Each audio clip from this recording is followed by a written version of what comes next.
welcome or welcome back to my channel.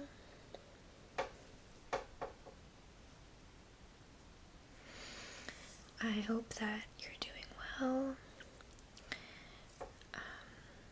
I wanted to make a fall themed video to do with books.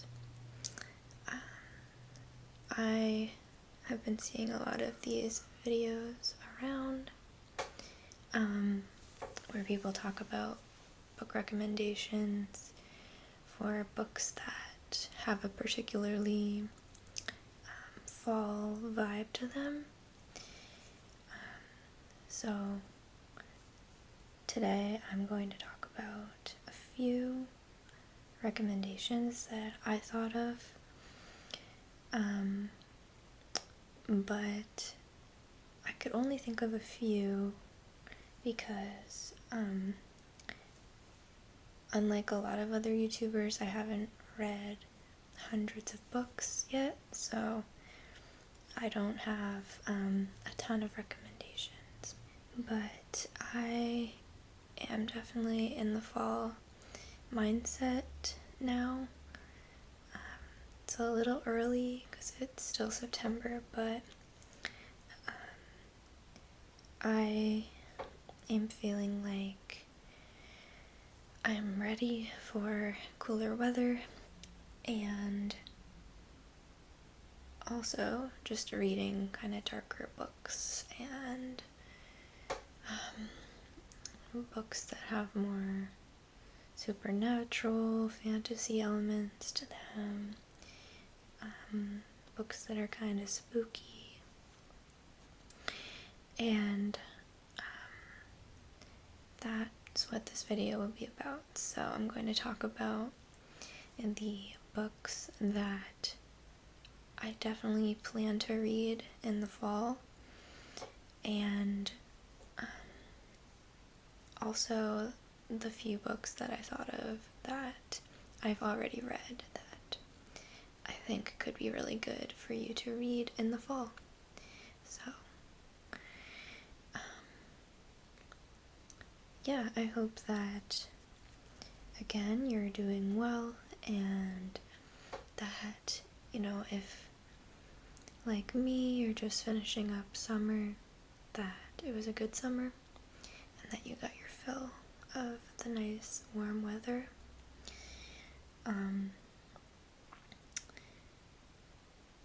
Yeah, so I'm gonna start, I think, by talking about the few recommendations that I came up with.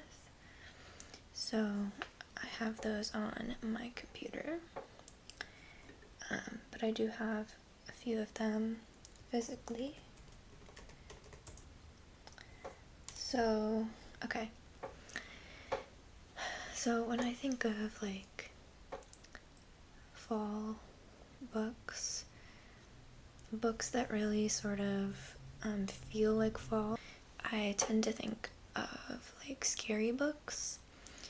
In terms of genres, I usually would think of like thrillers or horror. But I've also realized that since I've been starting to read fantasy, I think that the fall is a time where reading fantasy just makes sense. But I did think of one romance book, so if you're now this is a very popular book, so you might have already read it, especially if you're into romance, but I talked about this book in my last video. It is, I don't have a physical copy yet, but it is Love in Other Words by Christina Lauren. And that is one of my favorite books of all time. It is about a girl who she loses her mom, and so she's just raised by her dad from that point on, and they have this like vacation home or cottage type of thing, and she meets this boy, and this is when she's like a teenager, and they become best friends, and they're both obsessed with reading and books, and they just have this really, really intense, deep connection, and it's really special. And the way that it's written is very, very compelling, and these people feel very real, and it spends a lot of time developing their friendship and relationship, and it is without telling you more about the plot, it is a second chance romance, and it feels, I don't know if it's the author's writing, because I haven't read their other books, but when you're reading this book, to me, it feels really cozy, and it just feels really comforting. So I think that this would be a really good book to read in the fall if you want to read a romance, because it has that sort of cozy feeling. And it would obviously, I think, be a good book to read at any point, but I think especially in like colder months, where you're feeling a little bit more cozy. So that's my first recommendation. All the other ones are like thrillers. I have one fantasy. So I think that thrillers are good to read in the fall, but especially ones that are like darker and more gothic. Feels more like Halloween than, say, a like domestic thriller, like a thriller where it's about just your standard, like there's someone missing, and I think that books that have more maybe supernatural elements, more they just feel spookier for whatever reason, I think those are, to me, especially good to read in the fall. So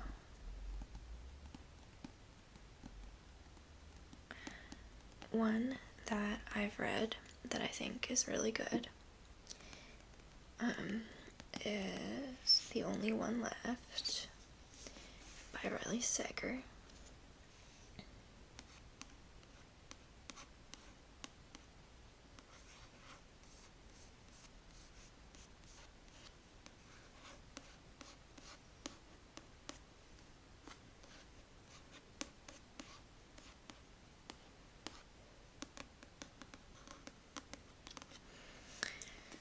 So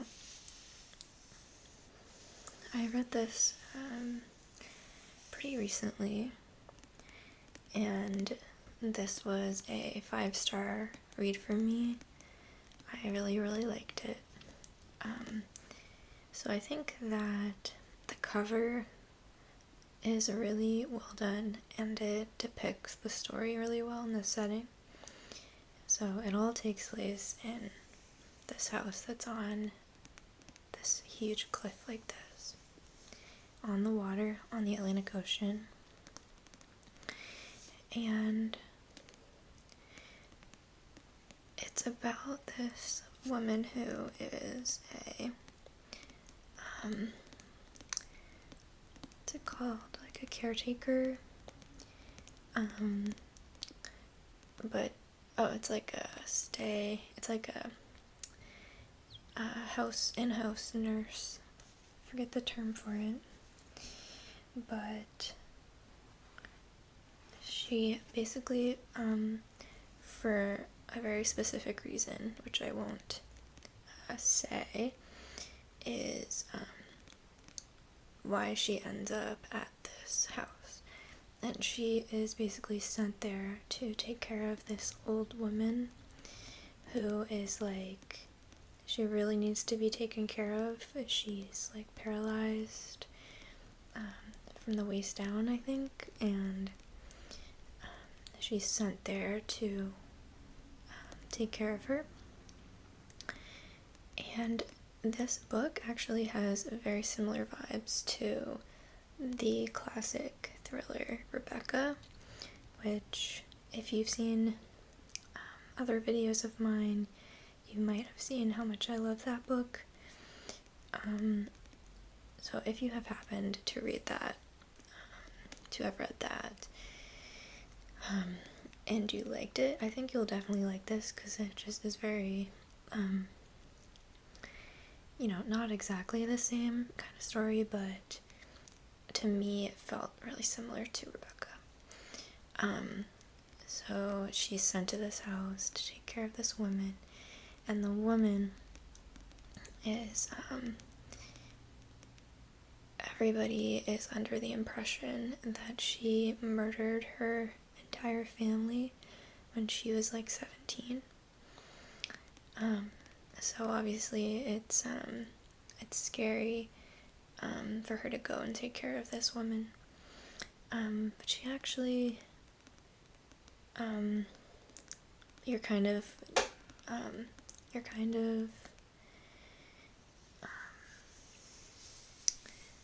taken down this road where you don't know if the woman actually did murder her family or not. And so at the end it's very twisty, and I couldn't guess anything that happened, so it's really good. It's creepy. It is it's not super fast-paced of a thriller, but it is still engaging. It still didn't take me long to read it, and I didn't get bored. And it has a lot of like fun characters, so definitely think this would be good to read like around Halloween or just in the fall.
So, I also think that Riley Sager is, in general, a really great author, so this one in particular feels very fall to me, but I think that you'd be in good hands if you picked any of his books.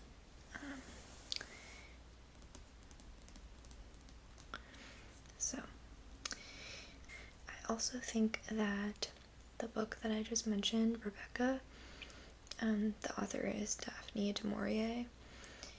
It is an older book, but it is really, really awesome, and very fall.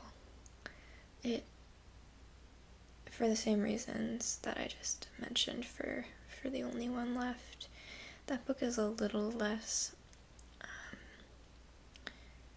scary, but yeah, still a thriller in my mind. I don't have the physical copy right now because I gave it to my boyfriend's mom to read, so she has it right now. But that's another one, and I only have one other recommendation that I could think of, and that's a fantasy book that I've read that I really loved, and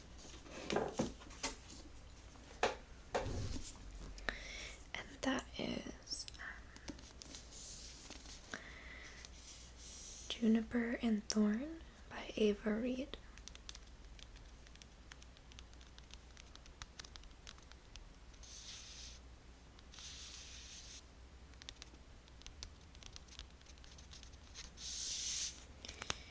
So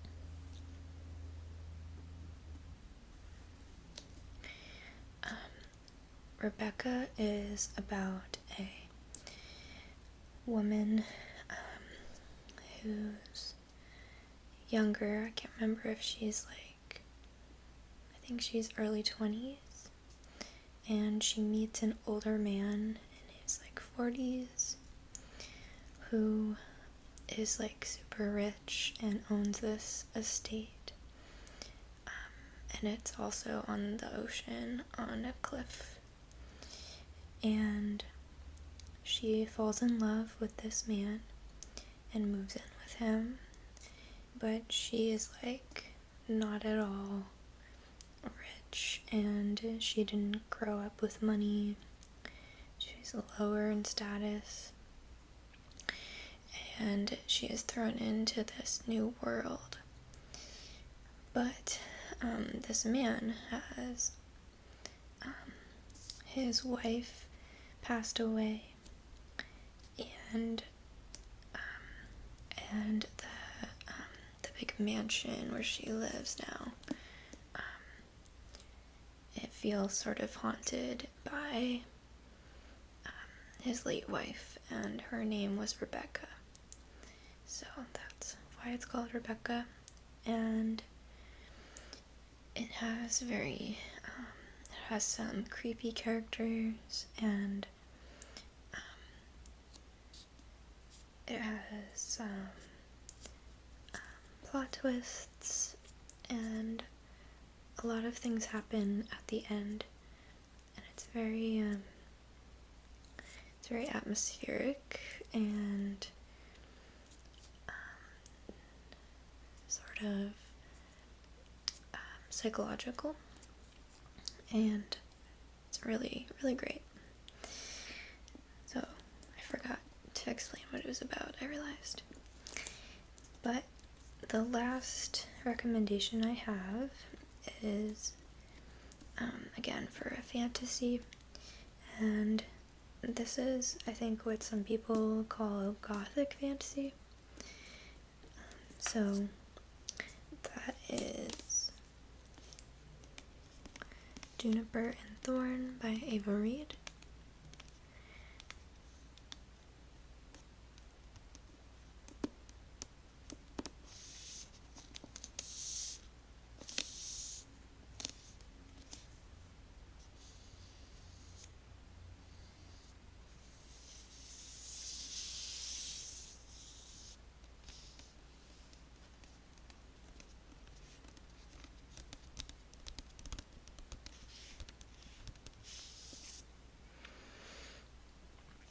So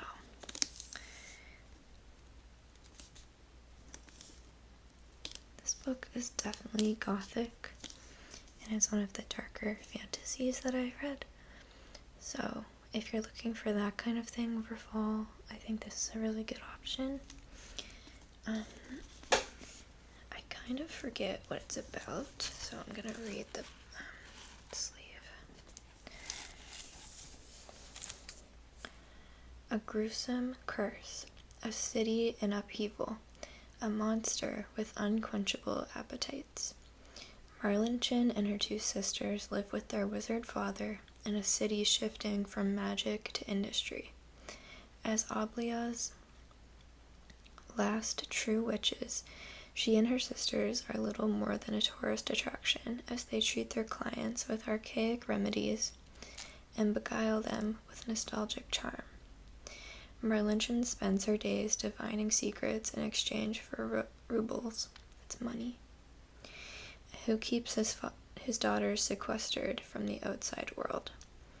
But at night, Marlinchen and her sisters sneak out to enjoy the city's amenities and revel in its thrills, particularly the recently established ballet theater, where Marlinchen meets a dancer who quickly captures her heart.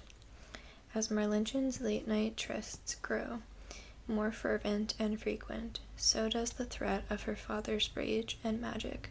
And while Oblia flourishes with culture and bustles with enterprise, a monster lurks in its midst, born of intolerance and resentment and suffused with old-world power. Caught between history and progress, blood and desire, Marlinchen must draw upon her own magic to keep her city safe and find her place within it. So,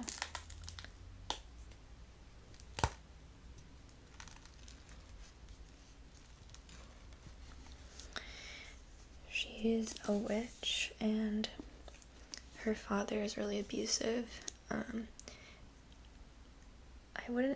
I'd be careful about reading this if you're sensitive to that kind of thing, or like sexual abuse stuff, because there is some of that in here, and it's definitely dark, but at the same time there's a romance in it, and that's really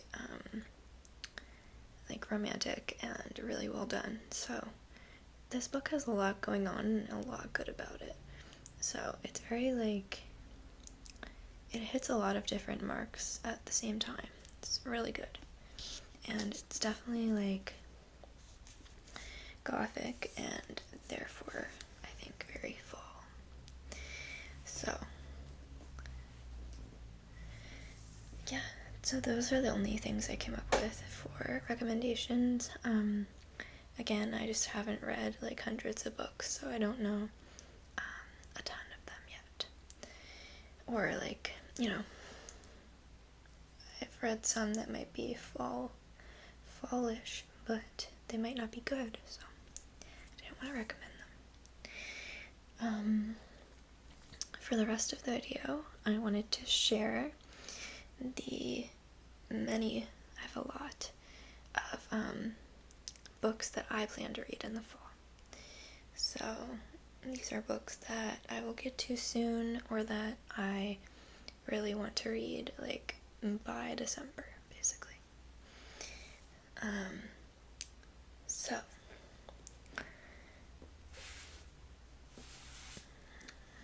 first, I really want to read the Six of Crows duology. This is a fantasy. It follows the Shadow and Bone series, which is another fantasy series. And I read the first Shadow and Bone book, and I really liked it. It was my first fantasy since like Twilight, and I really did like it. But then I DNF'd the second book, and I have all three books, but I decided I'm probably not gonna read them.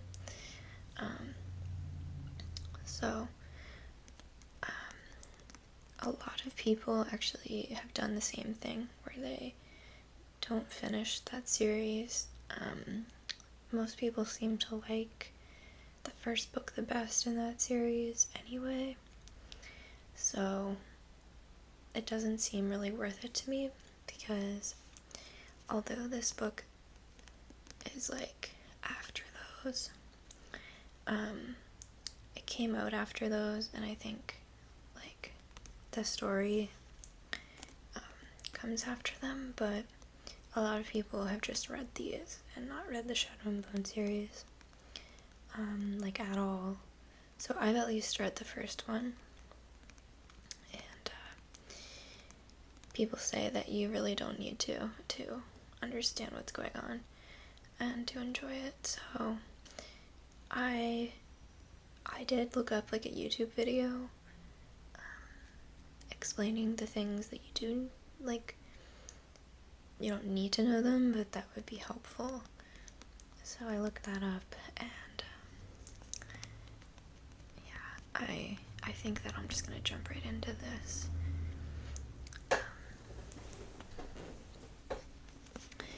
People really, really love this series. They often talk about it as one of their favorites. So, I don't know much about it, other than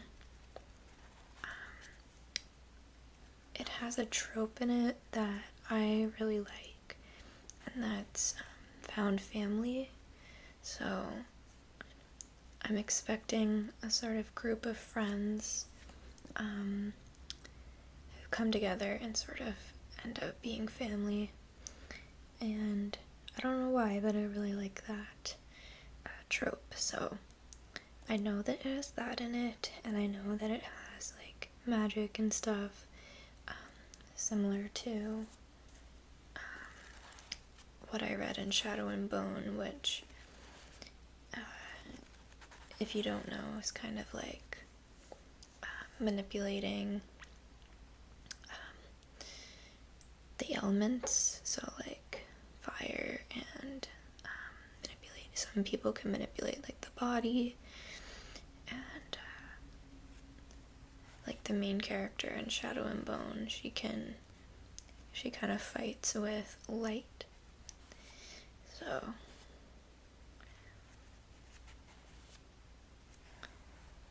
yeah, I really don't know, like, I just really want to read this because so many people really love it. So I want to read that. I want to try to read a YA, young adult series. This is the first one, A Good Girl's Guide to Murder.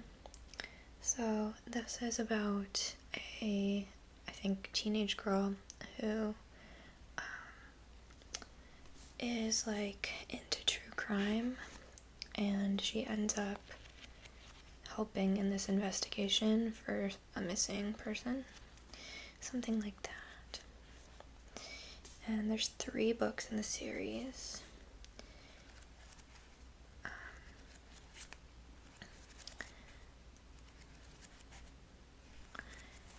don't think I have read like a YA thriller, it's not a thriller, but mystery book before, so I'm interested to see if I like it. I tend to not like YA, so maybe I won't, but it's very popular, so I feel like I need to see what it's all about.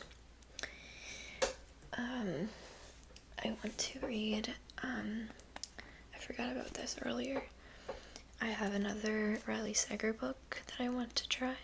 This is his book, Home Before Dark, and it feels especially fall-like, so, but I haven't read it yet, so I didn't know if I could recommend it. I'm going to read the back for this book, so. And there's a quote that says, "Sager is a master of the twist and the turn. You have to read to the very last page to find out who did that, who did what to whom, and why." Sager's novel is packed with the expected horror trope-tinged suspense, literary jump scares, and more than one twist. But its best moments are the quiet ones exploring the history of the house.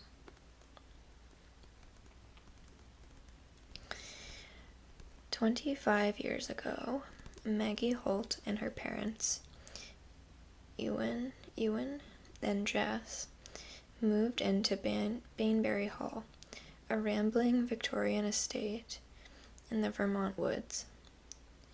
3 weeks later, they fled in the dead of night, an ordeal Ewan later recounted in a nonfiction book titled House of Horrors, his horror memoir of ghostly happenings and encounters with malevolent spirits became a worldwide phenomenon, rivaling the Amityville horror in popularity and skepticism. Today, Maggie is a restorer of old homes and too young to remember any of the events mentioned in her father's book. But she also doesn't believe a word of it. Ghosts, after all, don't exist. When Maggie inherits Bainbury Hall after her father's death, she returns to renovate the place to prepare it for sale. But her homecoming is anything but warm. People from the past, chronicled in House of Horrors, lurk in the shadows, and locals aren't thrilled that their small town has been made infamous thanks to Maggie's father. Even more unnerving is Bainbury Hall itself, a place filled with relics from another era that hint at a history of dark deeds. As Maggie experiences strange occurrences straight out of her father's book, she starts to believe that what he wrote was more fact than fiction.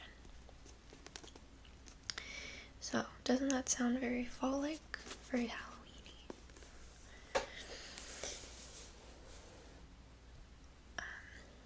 I think that will probably be very good. I'm excited.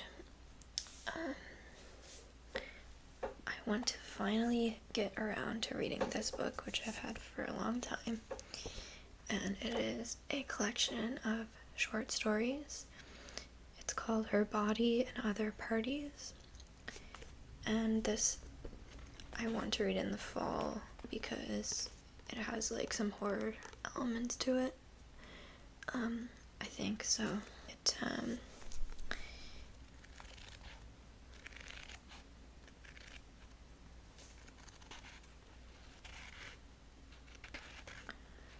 definitely, I think, supposed to be like scary, but it's supposed to kind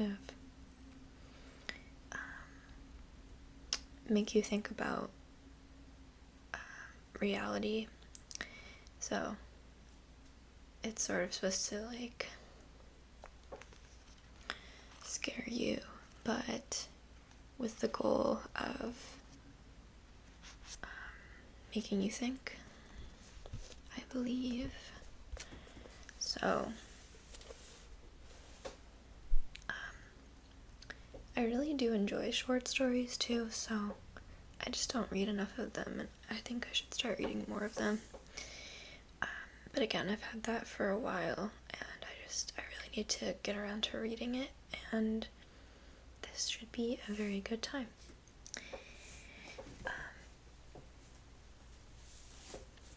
Now, this is another one.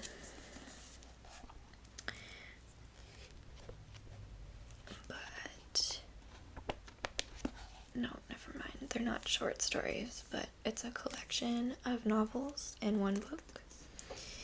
And this I am borrowing.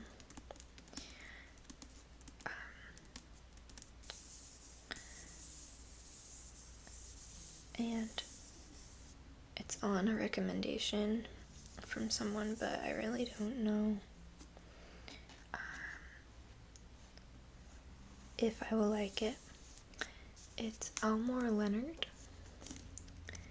and yeah, they're all crime stories. The definitive edition of an American master of crime fiction culminates with 4 modern classics.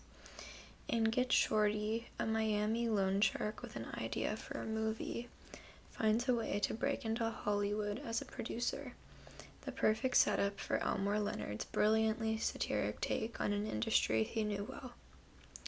Rum Punch, filmed by Quentin Tarantino as Jackie Brown in '97, shows an aging bail bondsman and an airline stewardess matching wits against lawmen and criminals alike.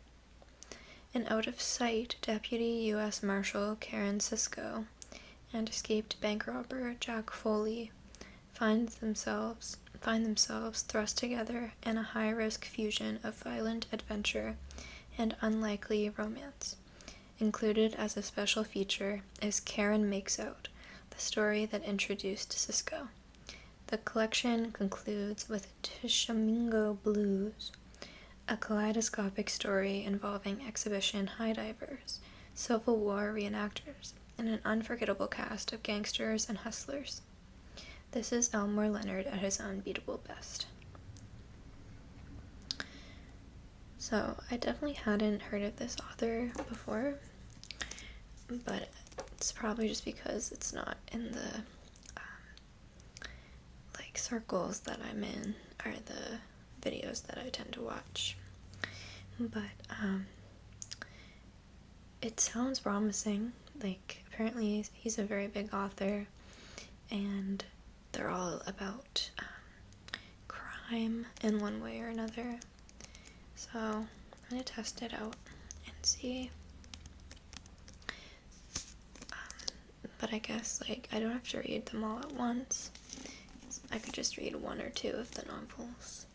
That book is over 800 pages total. So, yes.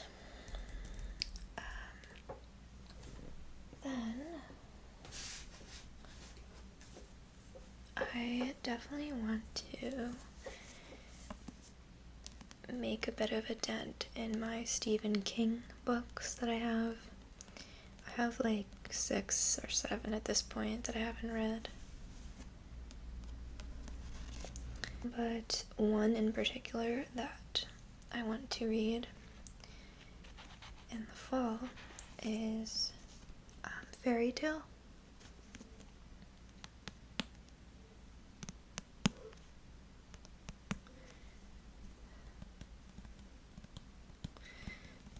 And I think this is his most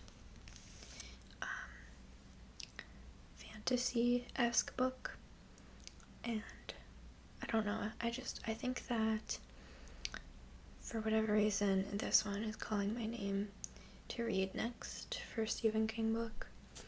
So yes, I think this book is I think he encounters something magical and then is sort of thrust into this fantasy world.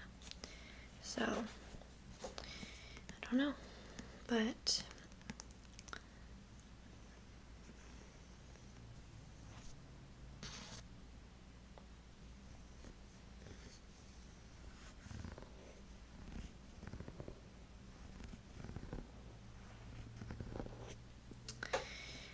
there's a quote here that says, "Good, evil, a kingdom to save, monsters to slay, the stuff that page turners are made from." So, definitely want to read that. Then I want to read a couple of dark academia books. I want to read 2 of the dark academia books that people talk about all the time on TikTok and YouTube. So I want to read The Secret History by Donna Tartt and If We Were Villains by Emma Rio. I think these 2 books are very similar. They're set in academia, and I think they both have groups of friends or rivals, and I think that in both there's sort of a crime that happens or a murder that happens or something like that, and I don't know what to expect because I've never read books like that, but it does sound like something I would like, and I think that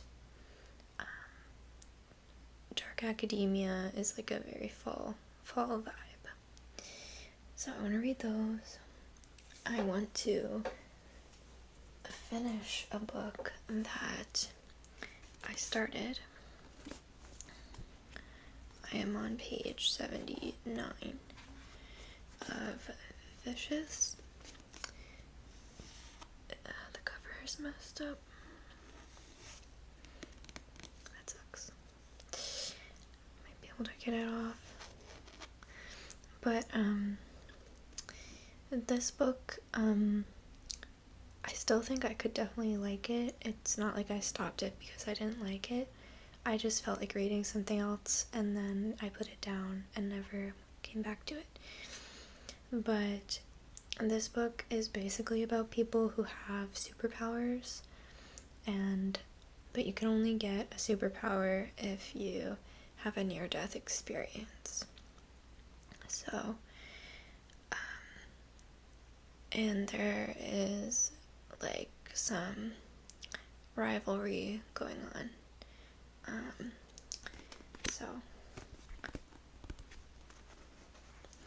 Vicious. I want to finish reading that. And so I mentioned the book Juniper and Thorne by Ava Reed. I went to read an older book of hers that was really popular. That I think, like, it's another fantasy, and it is The Wolf and the Woodsman. It actually sounds somewhat similar to Juniper and Thorne because it sounds like it's about a girl who has like an abusive father, and she sneaks out or runs away or something. But that is all I remember about what this is about. But I think that I don't know. It feels to me like a fall or maybe even winter book.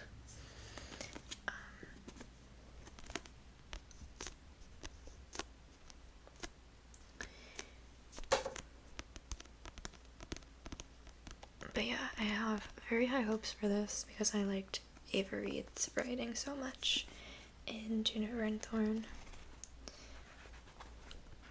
Okay, this was actually her first book because it says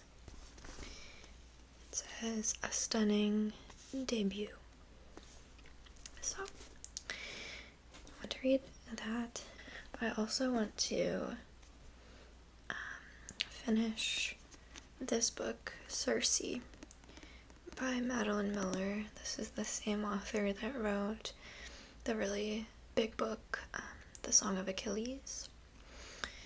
It is about Greek mythology.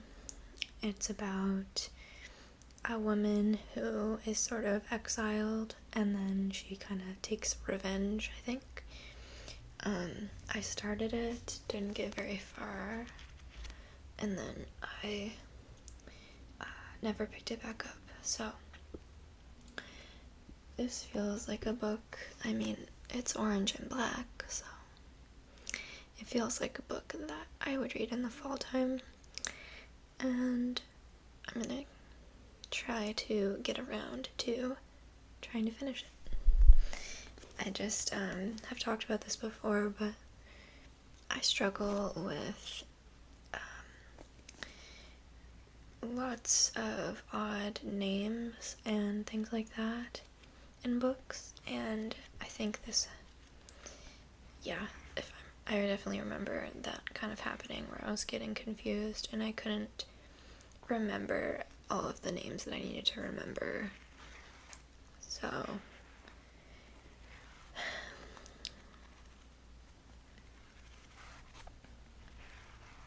who knows, maybe I will take notes as I'm reading.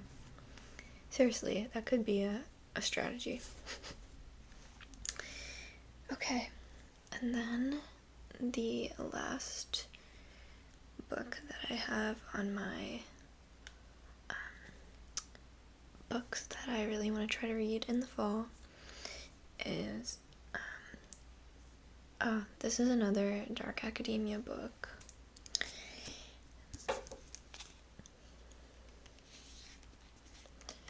The Atlas 6.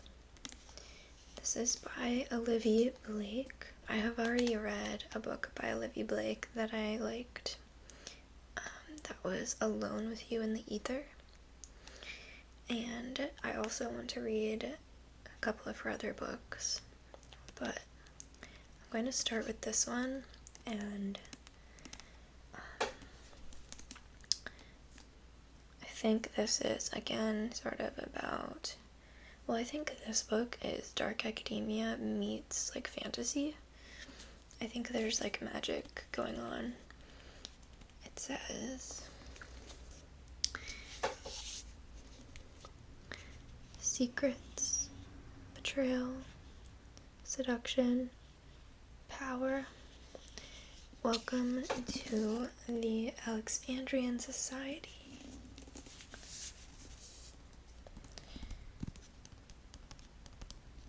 I'm expecting a lot of pretentiousness,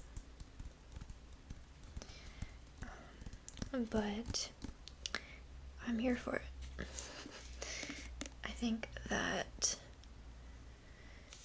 there's a good chance that I will like this, but I'm really confused about it because some people that I've seen talk about it say that they got confused and it was a little bit boring, so I'm not really sure.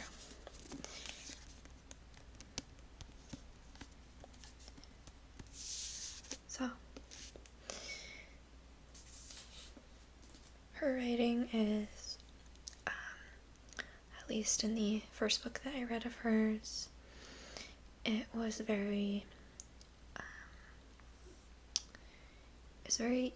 it flowed really well, and it definitely had a unique voice to it, and it was somewhat of a cynical voice, which I liked. So we'll see if that's the same thing with this one. So, thank you for listening. I hope that you enjoyed listening to me talk about my fall TBR, and maybe you got some recommendations. But either way, as always, I hope that this was relaxing to listen to. I hope that you feel relaxed, calm, maybe sleepy, and again, thank you very much for watching, and I hope to see you soon.